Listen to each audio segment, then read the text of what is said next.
Hey everyone, Gabe here. Just a quick announcement before this episode. We want to announce that we are going to be doing a special episode at the end of this year, at the end of December. We are going to be doing a listener submissions episode. Now, I know you're saying to yourself, oh, but Gabe, every episode is a listener submissions episode. Yes and no. More so, I guess, for this one. What we want to do is we want you, our listeners, to submit anything that you would like to end up on the show. We would like you to submit audio recordings of yourself. Anybody with a sound, a sound setup, record something and send it to the show. If you want to write something for us to read on the show, we'll read that. Send us a picture. I don't know. We'll talk about it. Who knows? So submit anything you want to end up on the show, as long as it has something to do with tabletop gaming or with the podcast, whatever you think would be suitable for the show. Go ahead and send it in to us. Of course, we'll reserve the right to not include some stuff that we don't think it's appropriate, but we would love to get some, get some audio from our listeners, get some pictures from our listeners, get some text, whatever you want to send us in. We'll look it over and see what we think. So go ahead and submit some of that stuff. I would say the deadline would probably be, let's say, Christmas at the latest. That'll give you a few weeks, a little over a month to get that in. So send us some content and we'll put it on the podcast for you. So once again, get that in by Christmas. That's December 25th, 2020. So hopefully we'll get some cool stuff from you. And thank you so much for listening and enjoy the show.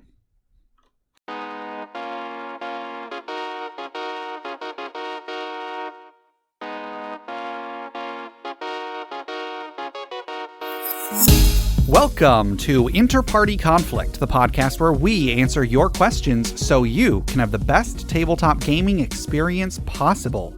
My name is Gabe. And my name is Jeff. And we're going to answer your questions today. But first, I have a question. Jeff. Yeah? How did Extra Life go? It went pretty good. It wasn't like a crazy amount of people, but we had a good amount of people watching for most of the stream. And cool. We got a decent amount of donations. So thank you everybody who donated, and thank you everybody who just hung out.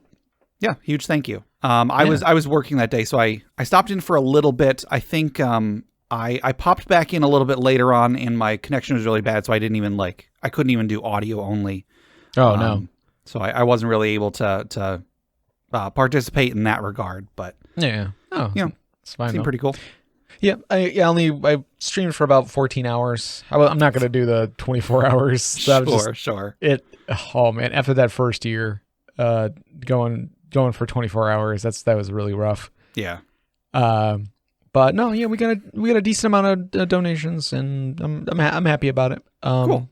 I remember the first year I came over to your house and you asked if I could play for a little bit, and then you just laid down on the floor. yeah. I was like, okay, because I was like barely awake playing Donkey Kong 64 because everybody else had left, and then you were like, oh hey, I'm getting off of work or whatever. Like should I come by? And I'm like, oh yes, yes, come play, and like you came and played Super Metroid. Yep, played Super Metroid, and I was just like in a daze.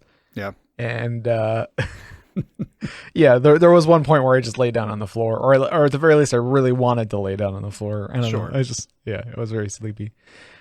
So Extra Life actually hit for the this is total for the year, not just on game day, but they've hit $12 million raised this year. That's a good amount of money. Yeah. So thank you to everyone for supporting Children's Miracle Network hospitals. Yeah, you guys are awesome. So congratulations, Jeff. Good job, everybody. Yeah, I did what little I could do. So. Sure. And not only with Extra Life, but you've also been streaming. You've been streaming Dark Souls recently too on your Twitch.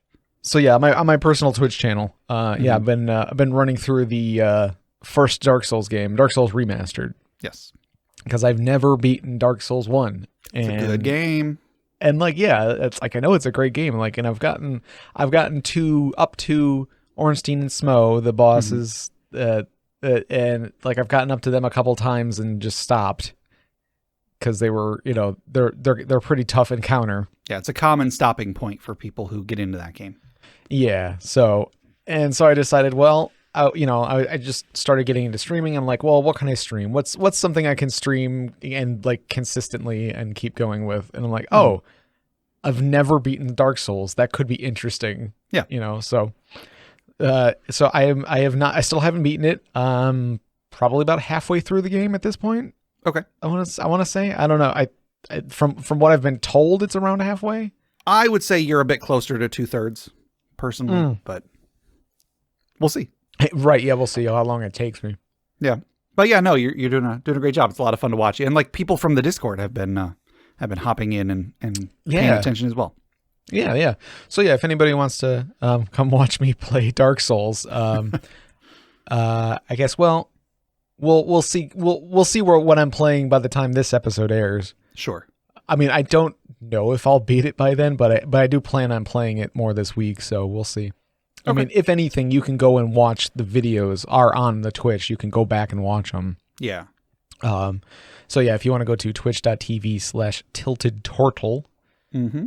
The link will be in the show notes. Oh, thank you. And then the videos are saved on there right now. I think they stay on there for like 14 days or something like that. But I might try and just like highlight them, and maybe I'll download them and throw them up on the FriendQuest YouTube page or something. Sure. That'd be pretty cool.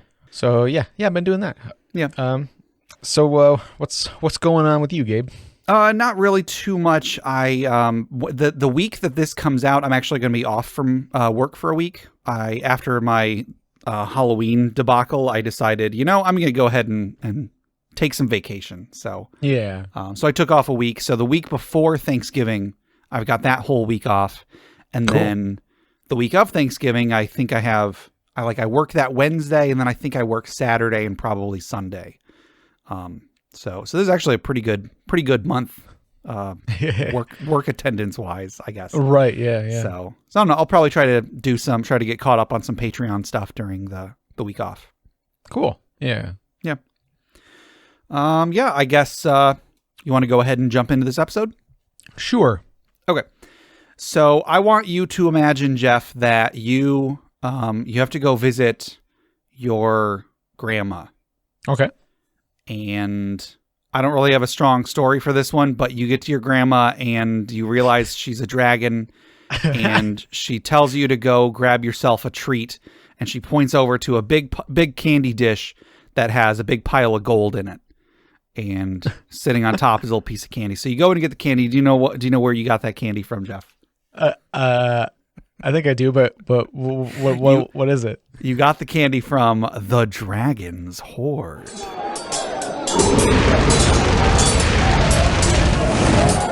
I'm not sure how confident I feel in the world building here, making it that you are also part dragon, apparently. I think, I don't know. I think me being part dragon all along. Yeah, that's a nice twist. That's the twist. The dragon was the friends you made along the way. The dragon was the horde you made all along. There you go. All right. Today's magic item was submitted by the Beverage Tea via Discord, and it is Nana's Sword. This is a weapon. It is a legendary weapon, and it must be attuned to a lawful good character. This long sword gives its attuned wielder a +3 to attack and damage rolls. Additionally, upon the end of combat, it gives you various benefits. The first, if the wielder has more than half HP, a phantom brass band plays for He's a Jolly Good Fellow, and the wielder is smothered with spectral kisses from Nana, the original Nana, not the wielder's grandmother. Oh. The second benefit, if the wielder has half HP or less, they receive 2 free hit dice worth of healing and spectral pats on the head and comforting words from Nana. But then you must complete a long rest in order to gain that benefit again. And then the third benefit is if the wielder has 0 HP. So this is at the end of a combat. If at the end of the combat you have 0 HP or less, but you are not dead, the monster that dealt the blow that dropped you below 0 is immediately reduced to 0 hit points up to a CR5. If they are higher than a CR5, they lose half their maximum hit points, and the wielder gains 1 hit point. The wielder must wait 30 days to receive these benefits again. And then the final benefit, if the wielder dies, he joins Nana and becomes first of the Nana Brigade. I thought we could park here for a moment and discuss the Nana Brigade. Yeah. Whatever that is. The Nana Brigade. So it's it's an afterlife army. I guess, yeah. It's an army that Nana is building in the afterlife to take over the world. Maybe, I don't know. What is Nana up to? Cover the world in kisses, I guess. Cover the world in kisses and cookies. Yeah. So I liked the idea of the Nana Brigade, this spectral army that is her emblem like a cookie jar or something? Oh, I mean, it's got to be. So, yeah. So thoughts on this item?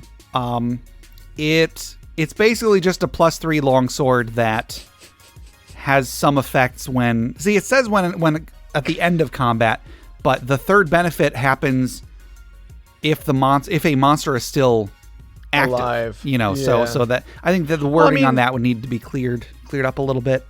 I mean, like, yeah, sure, but I think mechanically, it's not. Yeah, it needs a little.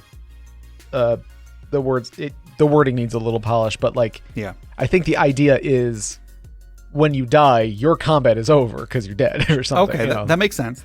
So like at the end of your combat, which I mean, like, but technically the combat's not over because like the other members of the party could be still going. Yeah. So the wording needs a little change, but I get the idea. Is like, okay, so like that's basically the end for you. Sure. But because Nana's there to help. I almost wonder if it would work just as well if you just replaced at the end of combat with at the end of the round, because all of the effects that actually give you some sort of a mechanical benefit, they are limited to once per long rest or once per month.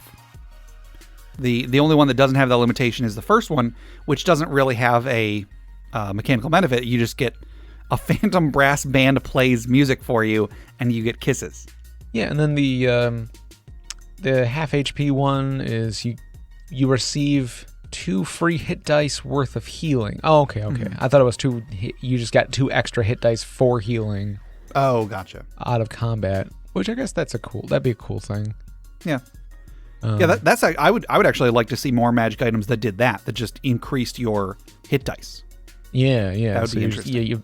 You have more. You can do more healing during short rests. Yeah. This is not quite related, but in 4th edition, one of the mechanics was anytime you received healing, you kind of each character had a specific amount of healing that they would get healed, regardless of what the source was. So, like if a cleric, used their healing word on you, it would heal you your specific healing amount plus some bonus from them being a cleric or whatever. And that was the amount that you got healed was essentially a quarter of your hit points. It was pretty static for most characters, but it was either dwarves or dragonborn, one of the two, I can't remember which, got some sort of they got like their charisma modifier or something added to it. So it was like especially potent in that way. So it's something, getting some sort of a benefit like that feels very analogous to getting additional hit dice in 5th edition. Yeah, I gotcha. So I don't know. I feel like this item it's not super powerful. Like it gives you a +3, but it also implies that the +3 is only if you're attuned. Sure. Which is a little weird. So I'm not sure if it is quite a legendary item.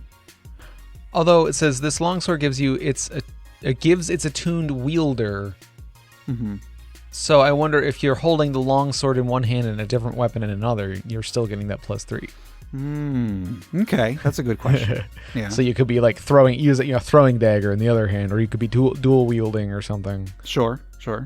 Or I don't know. Crossbow. It's an interesting concept. I like the idea of the Nana Brigade. Yeah. And joining it when you die.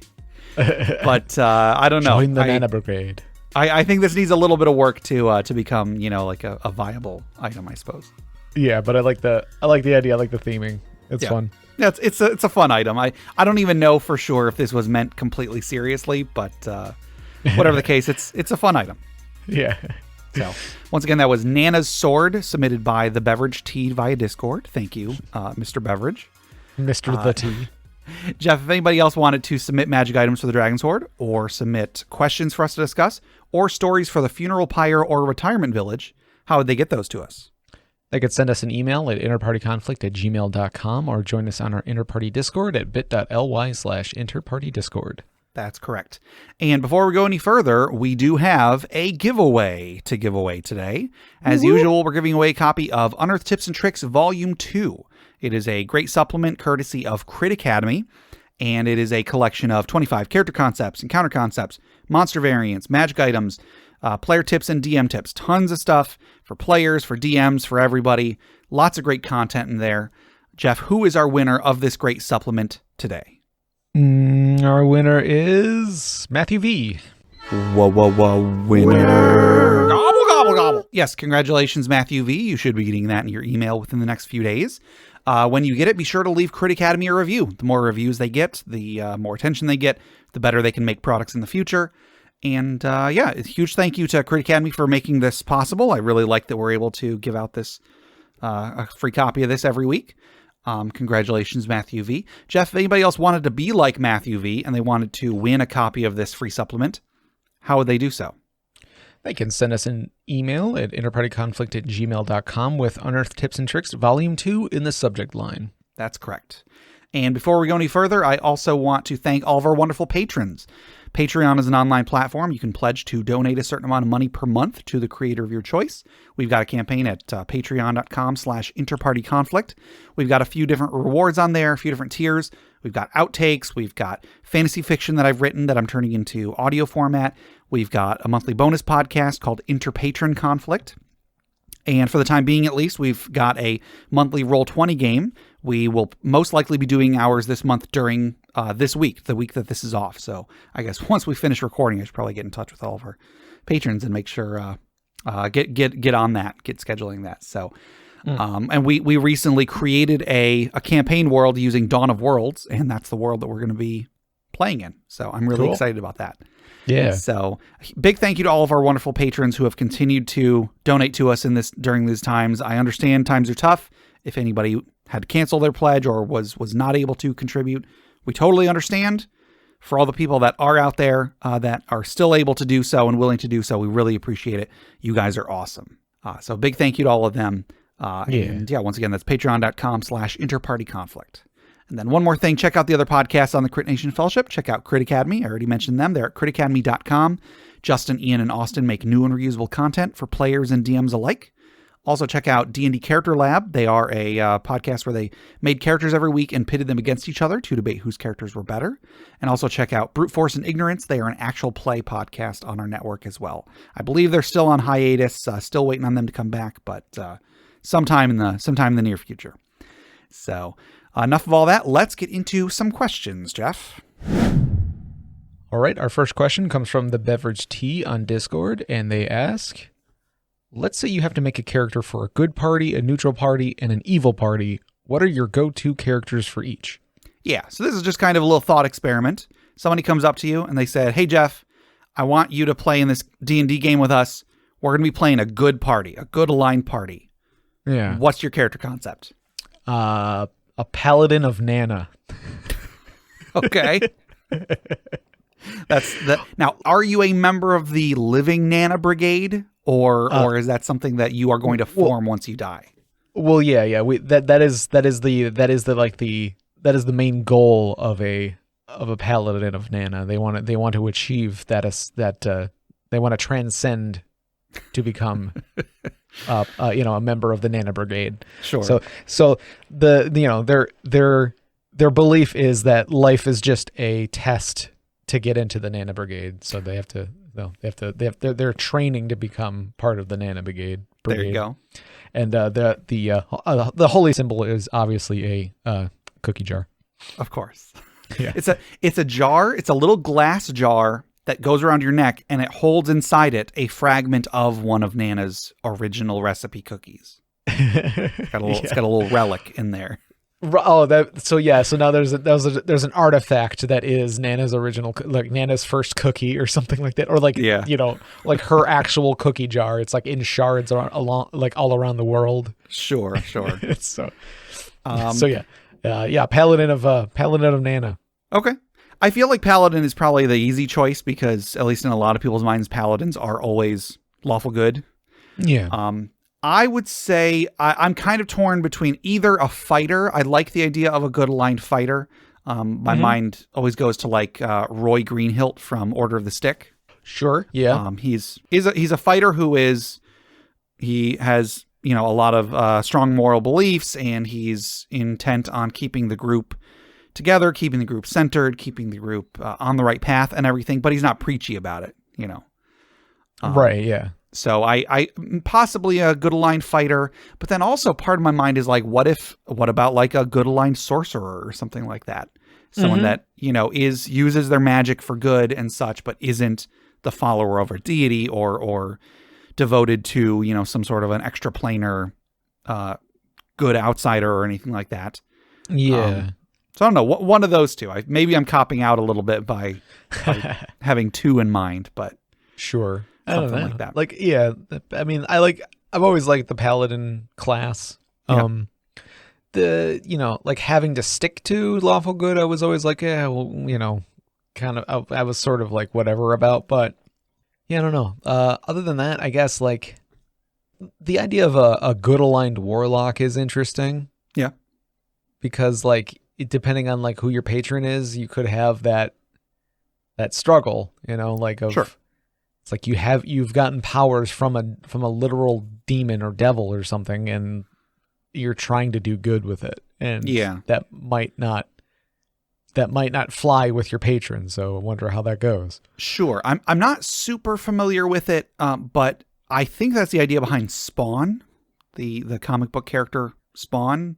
Oh, sure. I've only really seen the really bad movie that came out in the 90s, but I think my understanding is that he was a guy that he died, and then like a demon, or I think in the comics it might have been the literal devil, came to him and said like, hey, I'm going to give you this power. I want you to go out into the world and capture these souls for me or something. And I think he rebelled. He like used that power to fight back. And I think Spawn is a good guy. Again, if I'm getting this all wrong, I'm sorry. I don't know much about Spawn. I know enough about it to act like I know about it, but sure. Yeah. I don't know much either. Yeah.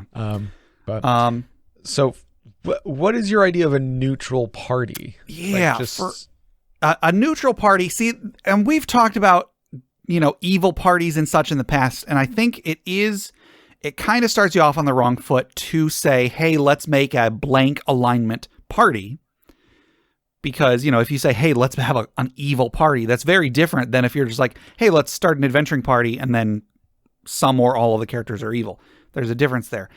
It is weird to think of, we'll be a neutral party, but that's only if you are viewing the party as being driven by their alignment, which can be the case, but it gets weird when you have something like neutrality.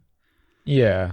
Well, would a neutral party, I mean, I'm assuming is that everybody is some level of neutral, but I mean, like, we're talking lawful neutral, true neutral, and neutral, and then chaotic neutral? Chaotic neutral. Or does this also count neutral good? Yeah, I don't know. That's a good question. It's like, are we just working on the not the columns, the law chaos axis or the good evil axis? Yeah. So like, so I guess that's the idea is like, you'd be lawful neutral, true neutral, or chaotic neutral. Yeah. Yeah, I don't know, because like, I was just gonna say, because neutral could go either way, but that's kind of the idea. I would say for me, a monk comes to mind. Yeah.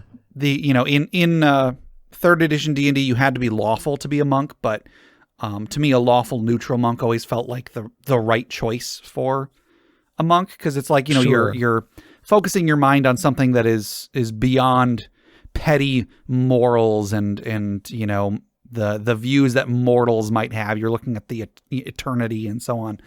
Yeah. So monk always comes to mind for me when coming up with like a neutral character. Actually, thinking about this, because like I feel like I used to think like, oh, an all good aligned party must be so boring because everyone's all goody. But no, I think the neutral party is boring, because a good party is a bunch of people who are good aligned, but everyone can have a different idea of what good is. Sure. Whereas like the neutral party, it's just like, whatever. I mean, the same could be said about neutral. This is the problem that comes from saying, okay, we're going to play a blank alignment party, is that the assumption is then that the alignment is what is driving the party's motivations. And it can be, but every character should be a fully fleshed out person. So whether that person is, if that person just happens to not be strongly evil or strongly good, doesn't necessarily mean that they can't also feel strongly about things. Right. So I'll just do chaotic neutral, do like Two-Face. Sure. Yeah, or I guess is Two-Face chaotic neutral or lawful neutral? It's up for debate. One could argue that he's lawful neutral because he has to abide by whatever the coin says. Right. Yeah. So yeah, I think maybe not like exactly based off of Two-Face, but like I feel like I kind of like the idea of a guy who like leaves stuff up to chance in a way. Yeah. So maybe like a rogue who's really into gambling or something. Okay. And so he likes games of chance, but he likes it so much that he takes that to an extreme to where like he takes chances all the time in life or death situations and stuff, Sure.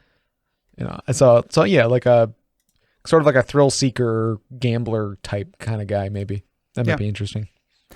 I think it's funny that at least in third edition, druids had to be neutral. They had to have some form of neutrality in their alignment, and yet neither of us associate them strongly with neutrality.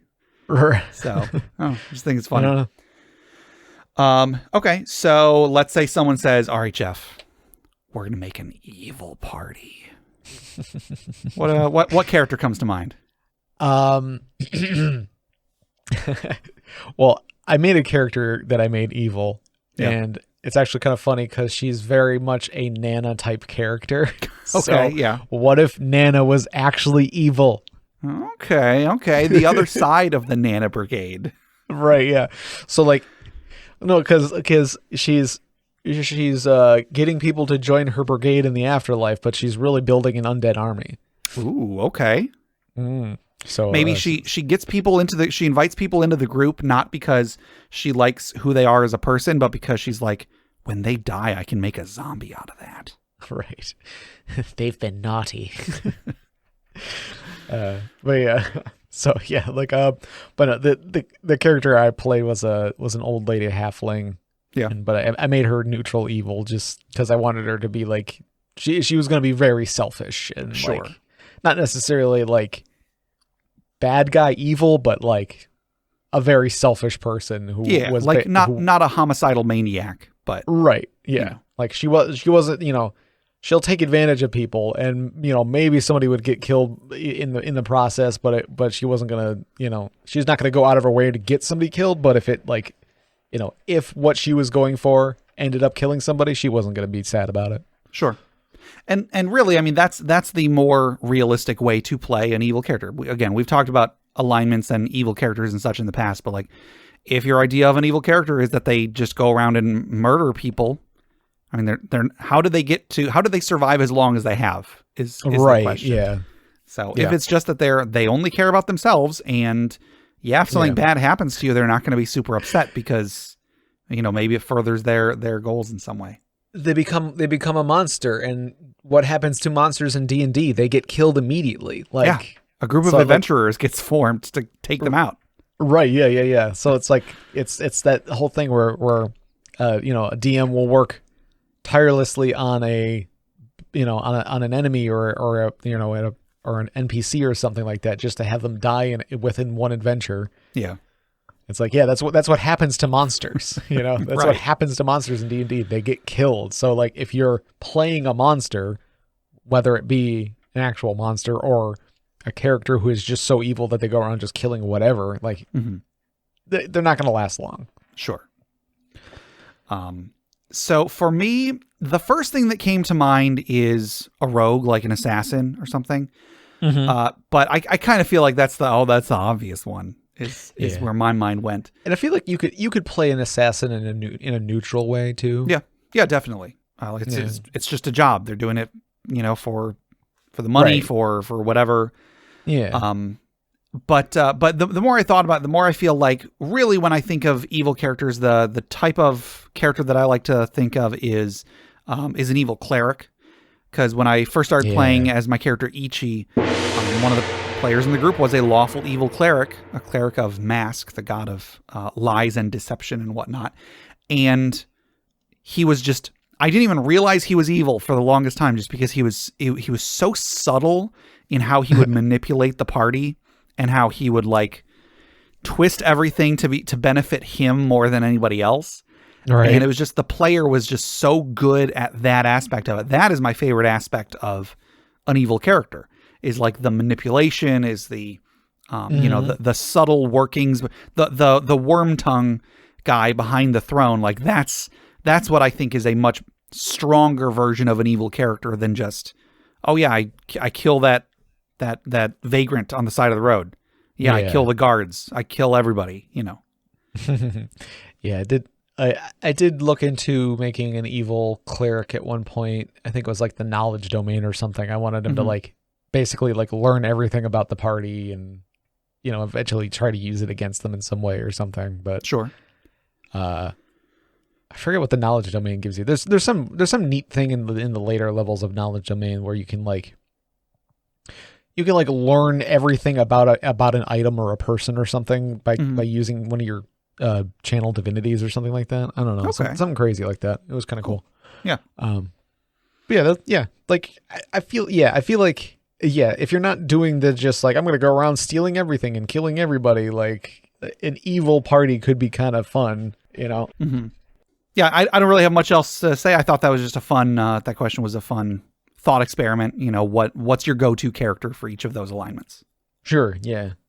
Okay, our next question comes from Dustin on Discord, and he asks, do you feel that a full campaign has to take you into the upper levels? Yeah, so in quotes, full campaign. Right. So, I guess a full campaign would just be like you make a party of characters, you take them through some adventures, and then it has an ending, I guess. Like a full campaign is like, could be, one plot arc, or it could be a few different plot arcs, but there is that, like, it is whatever the DM has prepared or has planned for, or, you might decide, okay, this is the end of the campaign because we're just kind of tired of these characters or something. Sure. And yeah, like the exact definition of a campaign is going to vary from group to group, but generally speaking, it is usually one overarching story. If not one overarching story, it at least has the same characters, or at least the characters in some way have a connection with whoever the characters were at the beginning. Also in the same world, that sort of thing. But I do think a lot of people, when they think of a full campaign, imagine it starting at first level and going to going to level 20. Right. And I think at the beginning, when I first started playing D&D, I probably had that same attitude. Sure. But I've really only played, I think, 2 campaigns that did that. And I mean, that's probably more than most people have. But when we did Jay's Eberron campaign, that started at 1 and went to 20. Yeah. And then when we did Age of Worms, that one started at 1. I think started at 1. It might have started at 2 because I hate starting at level 1. Yeah. I feel like we were at 1, but I can't remember. Yeah. And then, but then with that, it either went to 20 or maybe 1 or 2 of you were 21 because like you got a lot of experience or something. And like, I think Steve might not have been, he might have been a level behind because he's made a bunch of magic items or something. And you had to spend experience back then to make magic items. Right. Yep. That sounds right. We had gotten into epic levels, but Steve hadn't because of, Yeah. I mean, he was definitely an epic character. Oh, absolutely. No doubt. He was by far the most powerful character in the group. Yeah, it was ridiculous. So in those 2 campaigns, pretty much anybody would look at those and say, yes, those were full campaigns. They were one continuous story, one continuous group of characters. Jeff. Hey. And they went from first level to 20th level.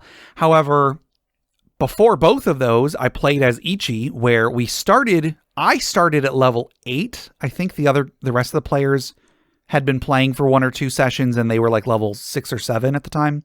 So we didn't start at level 1. And then we got to level 20 and like we got to like story-wise, we got to an end of the campaign, but then we decided to keep going and we did one more adventure and it was not fun at all because nothing wrong with the adventure itself, but just these characters had already hit their climax, you know? And so it didn't feel like it was part of the same campaign. So there was definitely that one. It did go into upper levels, but it was much less about the fact that we were high level and it was more about, well, we finished our story, you know, the story of our characters and such. But then there was another campaign that I considered to be a full campaign, and that was when I was playing as my character Artemis Red Sleeves. It was 4th edition. We started at 1st level. I think we got to 8th level, and then we jumped ahead to 12th level and then had one final adventure at 12th level. And that still felt like a full campaign to me, again, because it was a completed story. And remember, this is 4th edition where in 5th edition it goes to 20th level. In 4th edition, it went to 30th level. So we were not even halfway towards the maximum level that was in the book. Yeah. So for me at least, I've come to the realization that it is much more about the story and the characters than it is about the levels. Right. So, I mean, there's no hard and fast rule that a full campaign has to go from 1 to 20. Mm-hmm. I guess it's just more what the group wants, I guess, or what is able to happen. Sure. Yeah, maybe there's just like, maybe you had a schedule going and you were able to play regularly, but then somebody's life changed in some way, or, you know, schedule changed or something. So you're like, okay, well, we should at least get a good ending. Yeah. So, you know, we only got up to level 8, but let's end it here, but let's give it a good send off, and then, you know, have a final adventure with that group or something. Sure. You know, you just reminded me, we did the Red Hand of Doom together. Yeah. And I would consider that a full campaign, even though I don't think we started at 1st level, and I think we only went to like 7th or 8th level or something. Sounds right. I can't remember exactly, but yeah. Yeah. Like that's, for anybody not familiar, it's a 3.5 published adventure. That's basically just one adventure. I mean, it's a long adventure, but it is by no means a full, you know, quote unquote full campaign. It's kind of just like, here's one arc of a campaign. But for us, that's how the story began. That's how the story ended. So that to me feels like a full campaign. I apologize to Jay if Jay's listening. I apologize. I didn't think of this when I was thinking of the full campaigns I've done, because it definitely was. Yeah, that's true. And like, I do remember those characters. Like I was playing 2 characters, both, because it was just the two. It was the 2 of us and then Jay running the game. So he had each of us make 2 characters. Yeah, I had a I think she was either elf or half elf named Elfie. Yes. Not Elfie, but right, Elfie. Yeah, or Elthi, Elfie, I think. Yeah, she was a druid. Yeah. And then I think what was that? What was you had like a halfling rogue, I think. Yeah, I was going for, there was like a prestige class where you could like do like feint moves and sneak attacks and stuff like that. I forget his name. I think it started with a D. It's like Darren or something. I don't think it was. I mean, it was probably something like Darren. I don't think it was exactly Darren, because Darren was the NPC in Jay's Eberron campaign. Oh, okay. And my character, I had a human fighter named Dreskin. And Dalvin, that was it. Yes, that was Dalvin. Yes. Sorry, go ahead. So I had a human fighter named Dreskin, and then my other character, he had his like lieutenant or whatever she was a human cleric wizard mystic theurge. Right. Yes. Yeah. That was a fun campaign. Yeah, that was good. I remember that one. Yeah. Yeah. So yeah, the lesson here is that for us, I think it does not have to go to upper levels. For some people, that might be what they associate with. But if you are listening to this, that's a choice. You don't have to feel bad. That's the important thing. You don't have to feel like your campaign was not full because you didn't get to higher levels. Yeah. If you're satisfied with the story, if you're satisfied with the characters' personal arcs and such, that's a full campaign right there. Mm-hmm. Yeah. All right. Our next question comes from Stiltskin Kupo 84 on Discord, and they ask, do you remember any gaming stores that closed down over the years that you really miss? Yeah, I do remember one. I don't know if you have any particular answers for this, Jeff. But there is, so we live in and around the Detroit area, and there's a town about maybe 45 minutes from us called Ann Arbor, Michigan. Yep. They currently have, there's an arcade in Ann Arbor called Pinball Pete's. That is, right. It's a relatively famous chain of arcades, but there used to be in the same building that Pinball Pete's is, because it's just like the whole basement floor of this. Pinball Pete's is gone too. It was still there before the quarantine. Yeah. Oh, was it? Okay. Maybe the quarantine has closed them for good or something, but it was still there not too long ago. Okay, it's showing it's still there. Okay. But so Pinball Pete's is kind of just like the whole bottom floor of this like strip of buildings, and above Pinball Pete's, there used to be a store called the Underworld, which I always thought was funny because it was above the thing. The arcade, yeah. The Underworld, I went there only a few times because, it's like a 45-minute drive, and it closed when I was like 19 or something. So, I'd only been driving for a few years, so I didn't usually drive out there. But I did often go there like with Chris. I think I went there with Chris and Melissa a couple times. Dang. Mm-hmm. And it was, it was a nice little gaming store. I remember there was this guy behind the counter that he was friendly, but also snarky. Sure. There was a time I was at the counter and I saw that they had for sale a D7. And I was like, right. What do you need a D7 for? Because again, I'm playing D&D. There's no D7. They also had D30s, and I never need a D30 for anything. And the guy gave me the perfect response. He was like, "Oh, of course you need a D7 for any time you need to generate a random number between 1 and 7." It's like, okay, yeah. Well, sure, I guess. You got me there. And then one other fond memory I have about this store is that in like towards the back of the store, they had one of those little areas where you like go down 2 steps. And then the rest so that it looked like a break room. They had like a table probably where people would go and play Magic the Gathering or whatever. But they also had an arcade cabinet of Dungeons and Dragons Shadow over Mystara. Yep, I remember that. And I never played any of the D&D arcade games. And I remember I put in a quarter once and I played the Wizard and I was throwing around fireballs. I was blowing up everything on screen. It made me feel so cool. Yeah. Very fond memory.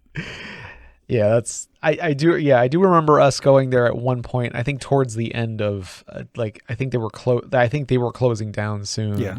Yeah, because I don't think it was too far out from them closing the last time I was there. And I feel like they were like selling that cabinet, but it was like way beyond our spending at our budget at that time. So yeah, there's no way I could have ever afforded something like that. Yeah, no. So it's one of those things that I was like, oh man, if only.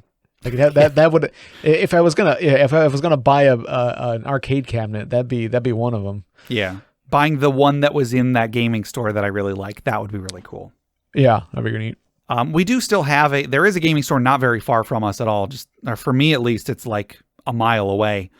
That they moved. I remember at one point, like they moved locations, but they're still going strong. They've got a bigger location now, and right, yeah, they need to get a D&D arcade game in there. Yeah, that'd be good. What was it with them? Oh yeah, they had moved, and then right after they moved, the new place, like the roof came in. Like, oh, is that what happened? Yeah, like the first winter they were there, the roof started like leaking, and they had to do a bunch of work on it. I was like, oh, that sucks. That's awful. Yeah. I mean, I haven't been there since quarantine or anything like that, so I don't know how they're doing, but I assume they're doing fine. Yeah, last time I went was right before quarantine.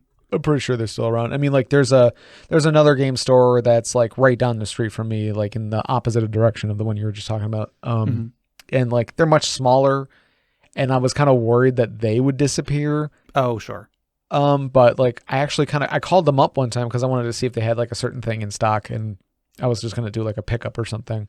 which they didn't have it in stock, but they were still open. So I was like, oh, that's good. But they also do like retro video games and stuff. So I'm like, I like having them there just in case I want to like go look through all the old video games and find something that I remember seeing when I was a kid, but never got to play. So like I have a Sega Genesis D&D game that I picked up from there that I haven't really played too much of, but when I played it, like the little bit that I played, it was like, this is really interesting. Like it's a top-down view, and then but when you like when you're outside of dungeons, but then when you go inside of a dungeon, it's like the first person like 3D dungeon crawl kind of thing. Yeah.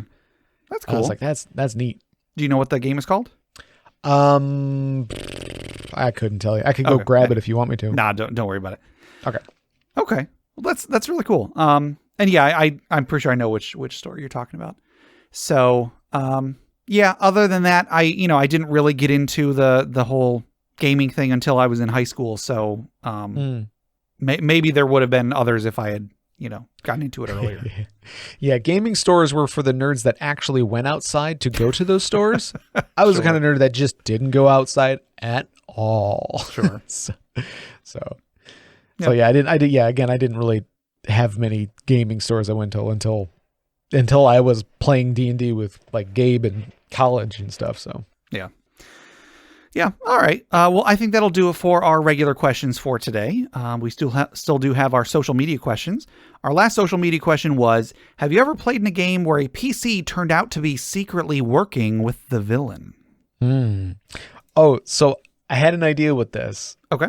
What if so this is something that like the DM would coordinate with the PC. Yeah. Wouldn't it be hilarious if like the DM went around to each PC and say, "Hey, I want you to be a bad guy." Yeah. But so everyone thought that they were the bad guy in disguise. So everybody was the bad guy in their own way, but they thought that they were getting the one up on everybody else. I mean, that'd be pretty good. Yeah. So I feel like there's got to be a TV, a sketch comedy episode that did something like that. Sure, yeah. But so yeah, the only time I can think of is the time that I was a doppelganger. Sure. But like yeah, so like it just my character had gotten kidnapped or something and it's taken his place was taken over by a doppelganger. Mm-hmm. We got a few responses over on Facebook. Jake F says, I accidentally overheard the conversation between my DM and our warlock about how eventually he would betray or force the party into some kind of conflict. I've been wrestling with how to handle the situation in or out of game, but I feel like my DM will give me no choice in the matter regardless of how I act, so he can fulfill his narrative vision.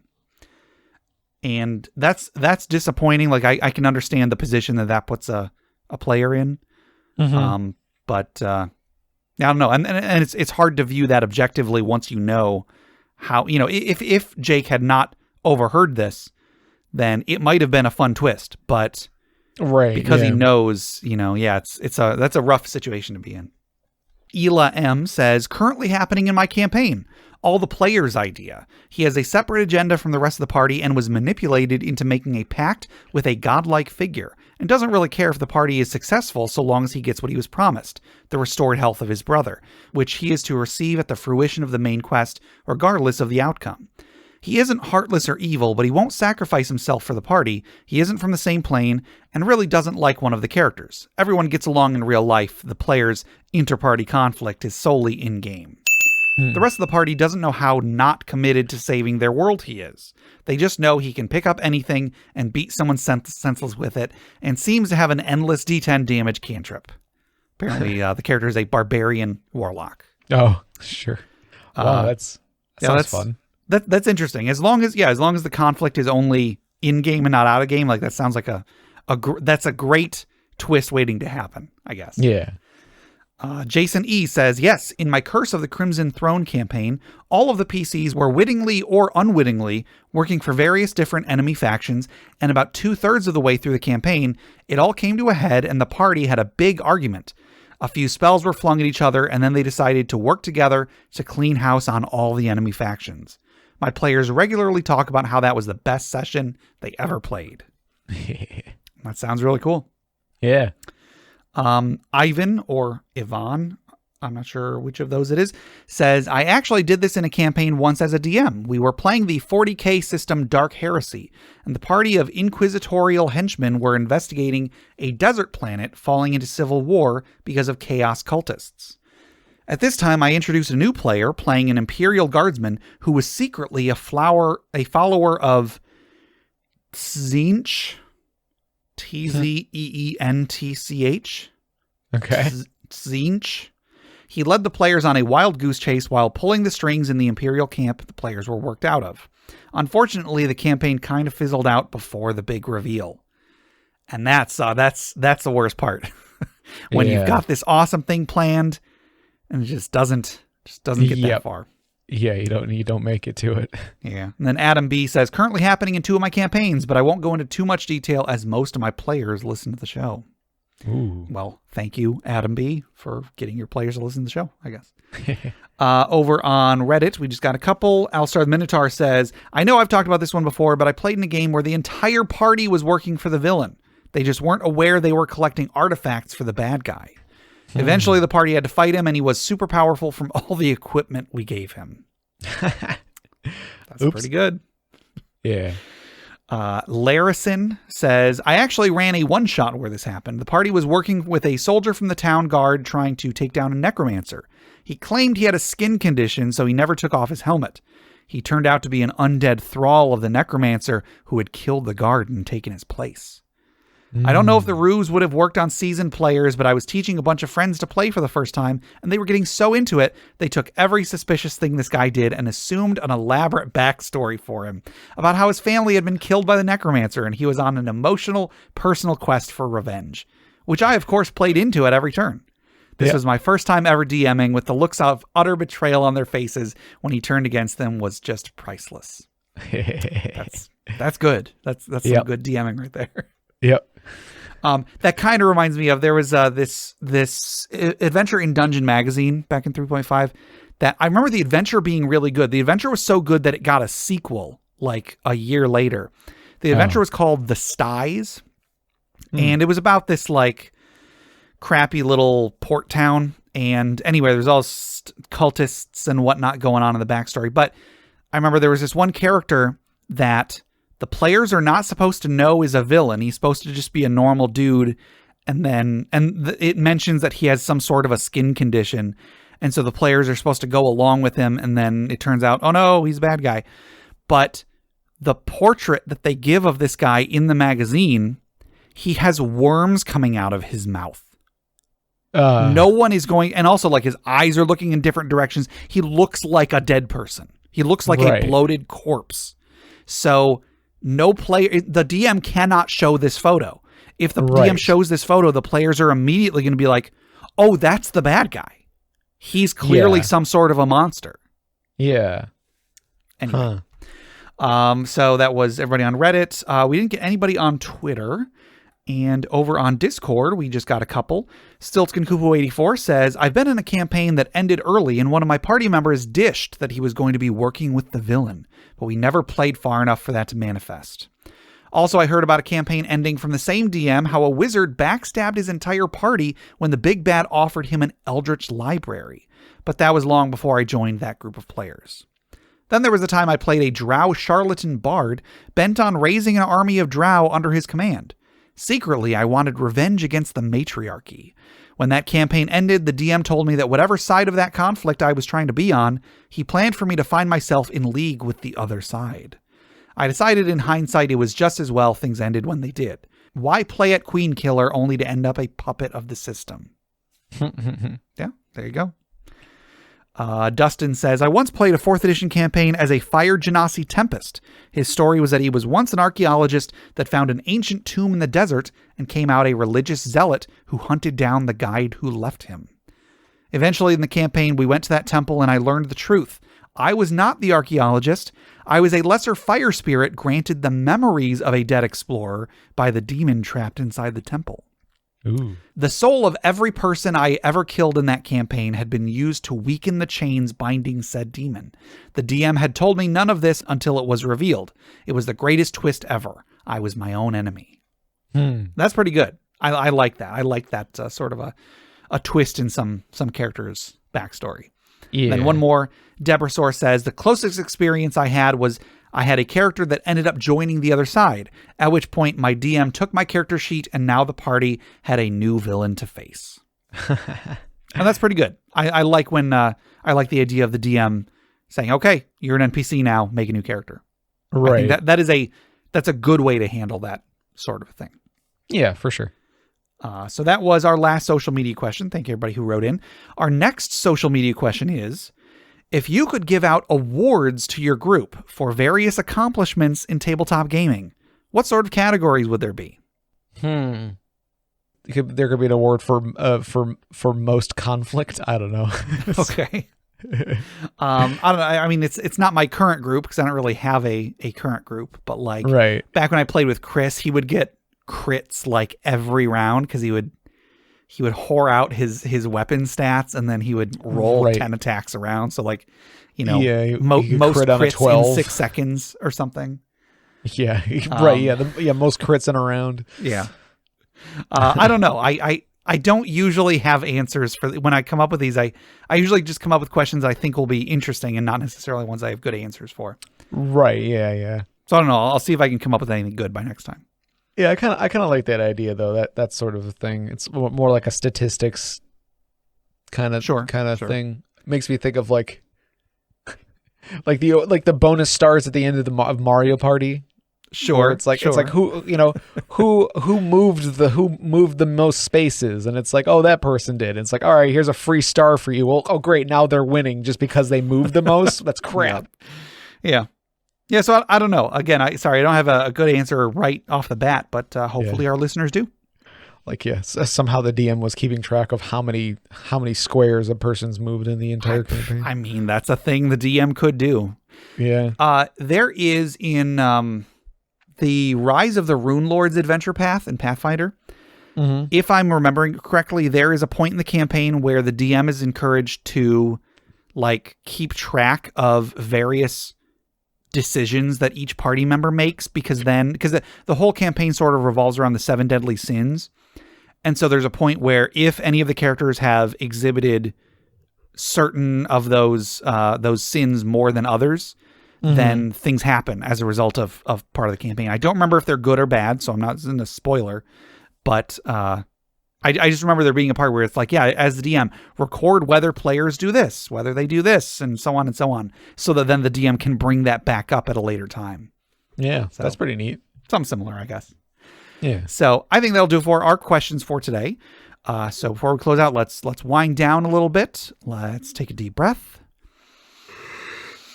Let's remember those who have come before us, who have sacrificed their lives so that we may have a better world to live in, as we toss another log onto the funeral pyre.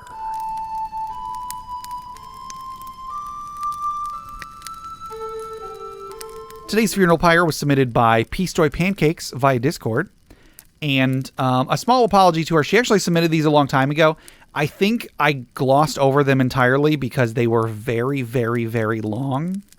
Oh, sure. I mean, anybody who's on our Discord or whatever, feel free to send us long funeral pyres. Just don't be surprised if we don't use them. Generally this segment is meant to be pretty short, so I tend to favor short ones rather than long ones. If any of them have been missed, possibly for this reason, I apologize. But in this case, Peace Joy actually gave us a too long didn't read version of it. Yeah. So there's actually she submitted 2 different stories.